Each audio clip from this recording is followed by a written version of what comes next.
Hi guys, welcome back to my channel. If you're new here, welcome. On this channel we post writing tips, unboxings, book hauls, book reviews and the occasional vlog. And today I have another book review for you and it is Maskerade by Terry Pratchett.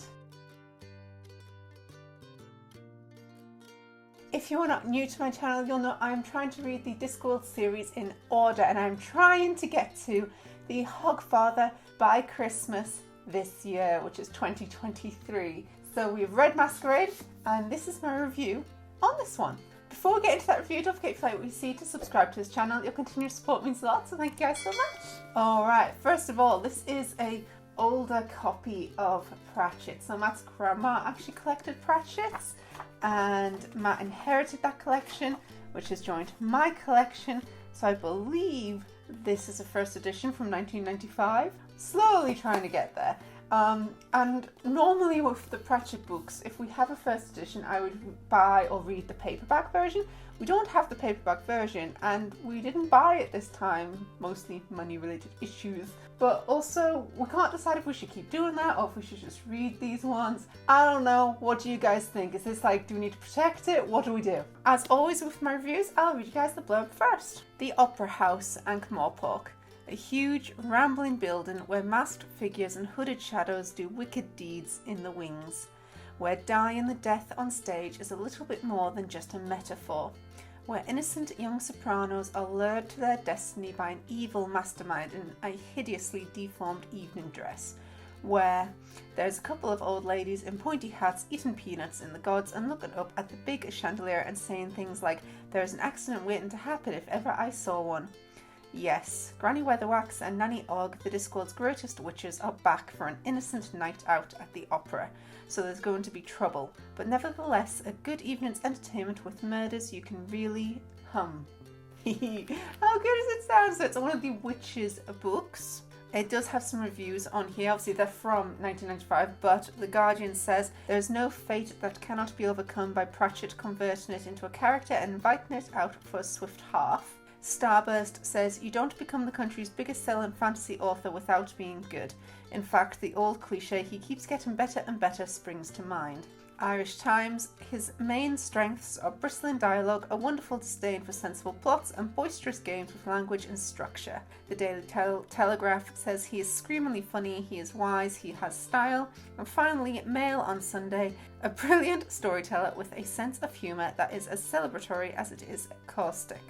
He is a moralist, a philosopher and a humanist whose infectious fun completely engulfs you. The Dickens of the 20th century. What's fun as well is the original of this sold for £15.99 in 1995 and this was picked up in a second-hand bookshop for £14.99 and that must have been picked up a little while later. So that's interesting.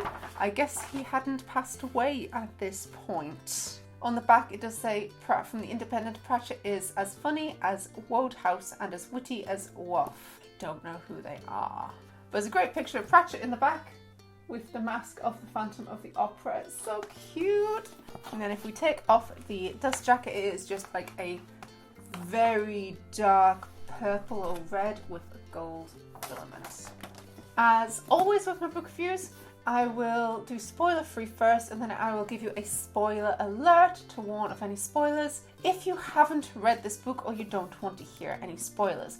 First of all, I would say, so this book is called Maskerade. It is based on Phantom of the Opera. So if you do know Phantom of the Opera, then you will enjoy this far more than if you didn't, in my opinion. So I highly recommend going to see or watching the Phantom of the Opera before you read this book.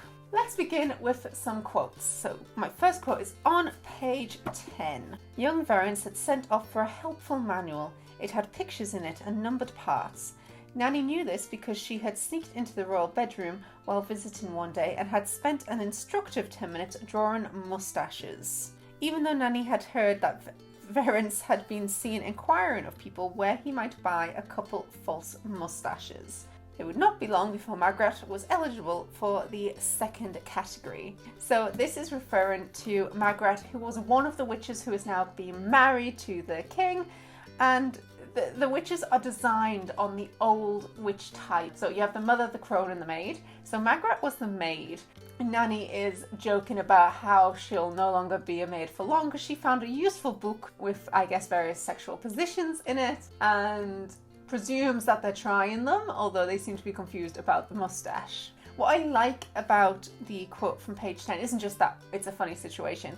It's that now Pratchett's Discworld books are really running into each other. So it's not just characters who are crossing the Discworld books. He's writing like you've read the last one. And although he does explain everything that he does talk about and refer back to, it's far funnier before it's explained.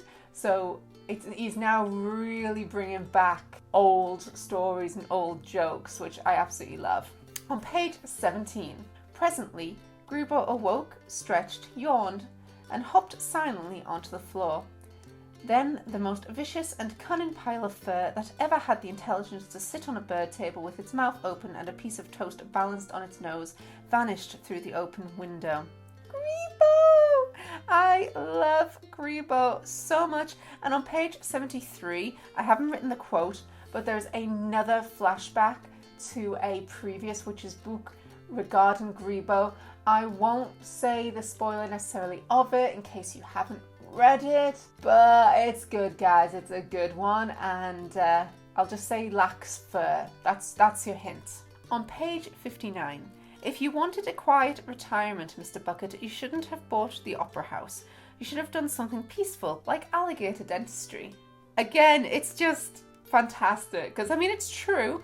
Opera is not relaxing, as in behind the scenes. Like, there's so much work goes into theatre, and people forget how much work, money, time goes into these shows. And I just love how they've compared it, how Pratchett has compared that to alligator dentistry as being an easier job. On page 90, he'd thought he'd lost it, but it was strange. Here it was, still on his head. He rubbed his throat thoughtfully. There was something important he couldn't quite remember. It was very dark. Squeak? So the squeak, just for reference, is written in capitals. If you're a Terry Pratchett fan, you know that is the death of rats. And our gentleman here was the rat catcher and had previously been described as being very rat-like. So I love how it's not the human death that's come for him, it's the death of rats. It's just mwah. Also, I absolutely adore the death of rats. Speaking of, not part of this and not a sponsorship, but look what I had made for Christmas. It's the death of rats and a Christmas ornament. I will put some string on here. This is by Connie. I'll put a link below to her page if you guys are interested. She did this one on commission to be death of rats, so she also does have standard Christmas ones, but the first time I found anyone willing to do the death of rats for me. Anyway, I diverge. Let's continue. We're still not quite in spoilers yet. On page 174. Got any chocolate, she said, producing a slim volume. I've got a recipe right here that might be fun. She licked her thumb and opened the book at page 53. Chocolate delight with special secret sauce. Yes, thought Nanny, that would be fun.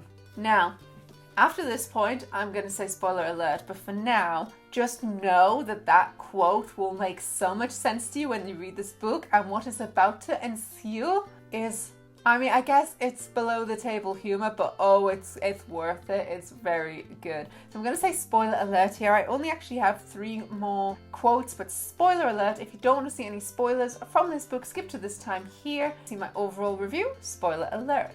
We're going to continue on page 182 regarding Nanny's chocolate special delight recipe. Is it just me, or is it a trifle warm in here? Said Bucket.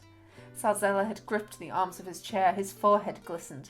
Do you think we could open a window? He said. I feel a little strange. Yes, by all means, said Bucket.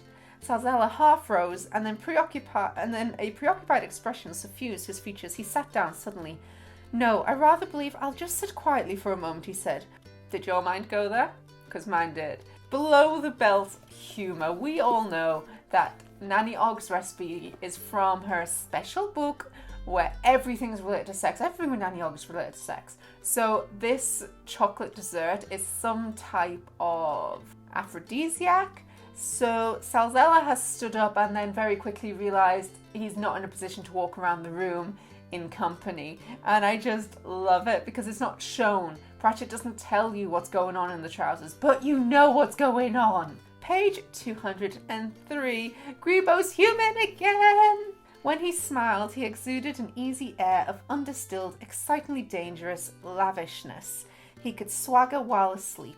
Grebo could, in fact, commit sexual harassment simply by sitting very quietly in the next room. Except as far as the witches were concerned, to Granny, a cat was a damn cat, whatever shape it was, and Nanny Ogg always thought of him as Mr. Fluffy. I love it. Grebo's human again.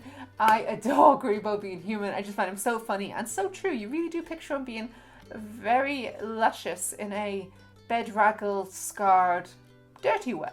But I absolutely adore it. It's just great.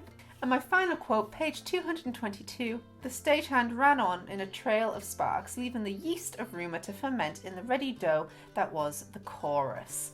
I just love this metaphor. So he's using the metaphor of bread rising, but using the different parts of the opera house, so the chorus, as being the dough that's going to keep rising and spreading the rumour. It's just, his writing's got so much better. And welcome back. If you're back from my spoiler-free section, we'll now go into my overall review of Maskerade by Terry Pratchett. I loved it. I was so happy. If you guys have seen my previous reviews, you'll know recently I read Soul Music, and I was disappointed by that, and I was shocked that I was, because Pratchett has steadily been getting better and better as a writer throughout my Discworld journey. So I was worried. But when Maskerade happened, I mean, I have a soft spot for the witches anyway. I always adored the witches books, but it was every bit as good as I wanted it to be. It has a really good story structure.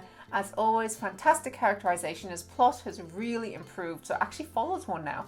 And linking back to the Discworld series, I really enjoy getting the references of the previous books. I also love the cast. We're getting more female characters and more variety of characters. We're getting characters with different mental abilities as well, which I absolutely love. I adored Walter as a character, and I don't know how I feel about how he completely changed at the end, but I do like how he had a character arc of the journey for Walter was not necessarily him improving, but those around him appreciating and treating him with the respect he deserves, and I really enjoyed that.